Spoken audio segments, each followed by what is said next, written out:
Hello and welcome to Storytime. Tonight we are reading, and almost done reading, Ayn Rand's Anthem. Here is part 10. We are sitting at a table and we are writing this upon paper made thousands of years ago. The light is dim and we cannot see the golden one, only one lock of gold on the pillow of an ancient bed. This is our home. We came upon it today at sunrise. For many days we had been crossing a chain of mountains. The forest rose among the cliffs, and whenever we walked upon a barren stretch of rock, we saw great peaks before us in the west, and to the north of us and to the south, as far as our eyes could see. The peaks were red and brown, with the green streaks of forests as veins upon them, with blue mists as veils upon their heads. We had never heard of these mountains, nor seen them marked on any map. The uncharted forest has protected them from the cities and from the men of cities. We climbed paths where the wild goat dared not follow. Stones rolled from under our feet, and we heard them striking the rocks below. Farther and farther down, and the mountain rang with each stroke, and long after the strokes had died. But we went on, for we knew that no men would follow ever our track nor reach us here. Then today, at sunrise, we saw a white flame among the trees, high on a sheer peak before us. We thought that it was a fire and stopped, but the flame was unmoving, yet blinding as liquid metal, so we climbed toward it through the rocks.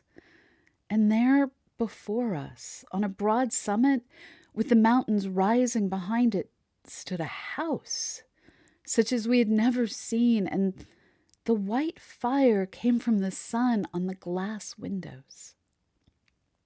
The house had 2 stories and a strange roof flat as a floor. There was more windows than wall upon its walls, and the windows went on straight around the corners, though how this kept the house standing we could not guess. The walls were hard and smooth, and of that stone unlike stone which we had seen in our tunnel. We both knew it without words. This house was left from the unmentionable times. The trees had protected it from time and weather and from men who had less pity than time and weather. We turned to the golden one and we asked, "Are you afraid?" And they shook their head.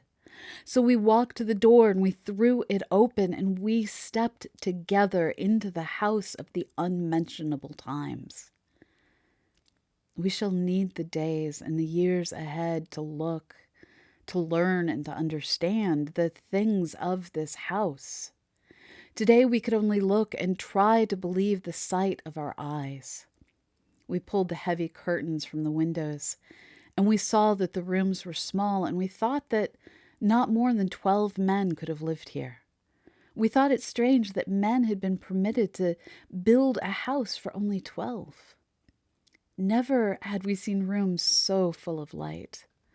The sun rays danced upon colors, more colors than we thought possible. We who had seen no houses save white ones, the brown ones, and the gray. There were great pieces of glass on the walls, but it was not glass, for when we looked upon it, we saw our own bodies and all the things behind us as on the face of a lake. There were strange things which we had never seen, and the use of which we do not know. And there were globes of glass everywhere in each room, the globes with the metal cobwebs inside, such as we had seen in our tunnel. We found the sleeping hall and we stood in awe upon its threshold, for it was a small room and there were only 2 beds in it. We found no other beds in the house, and then we knew that only 2 had lived here. And this passes understanding. What kind of world did they have, the men of the unmentionable times? We found garments, and the golden one gasped at the sight of them. For they were not white tunics nor white togas. They were of all colors, no two of them alike. Some crumbled to dust as we touched them, but others were of heavier cloth, and they felt soft and new in our fingers. We found a room with walls made of shelves, which held rows of manuscripts from the floor to the ceiling. Never had we seen such a number of them, nor of such strange shape. They were not soft and rolled. They had hard shells of cloth and leather, and the letters on their pages were so small and so even that we wondered at the men who had such handwriting. We had glanced through the pages, and we saw that they were written in our language. But we found many words which we could not understand. Tomorrow, we shall begin to read these scripts. When we had seen all the rooms of the house, we looked at the golden one, and we both knew the thoughts in our minds. We shall never leave this house, we said, nor let it be taken from us. This is our home and the end of our journey. This is your house, Golden One, and ours, and it belongs to no other men whatever as far as the earth may stretch.